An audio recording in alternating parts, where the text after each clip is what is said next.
Okay, let's take a final look at one more equation and a word problem that you're probably familiar with at this point. Alright, sample problem number 3.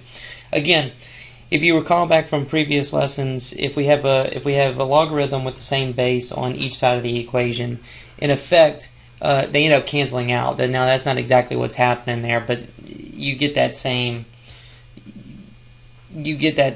process that technically happens there. So we eliminate the logs and we're just left with the final parts there. So we have x squared equals 3x. Now to solve this, I want to get it all on the same side, and then a simple factoring problem.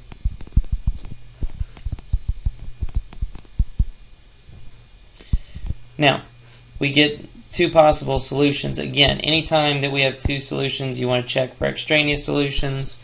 The first obvious one here is 0. If you actually tried to plug in 0 into this, you would see that this is actually undefined in your calculator, so x equals 0 is actually extraneous solution.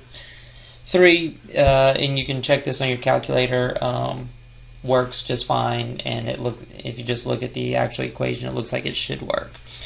Alright, and then lastly we have a compound interest formula. You can see that we're compounding continuously, and so you need to know that formula. And of course it has a base of e in it.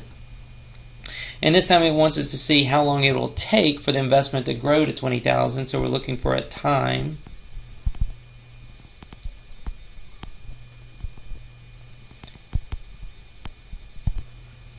And if we just simply work this out from here.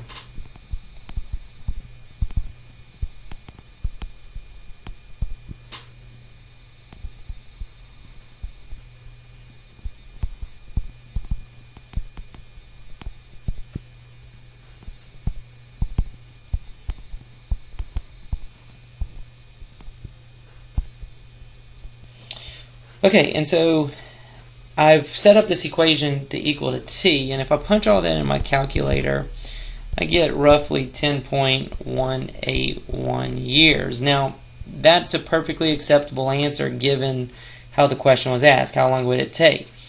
If it asks us for how many years and days it would take, then at that point we would take the remaining part of this decimal and multiply it times 365, and that would tell us how many more days of that year till we finally had the doubling process completed. So just pay real close attention to what's being asked of you in the original problem.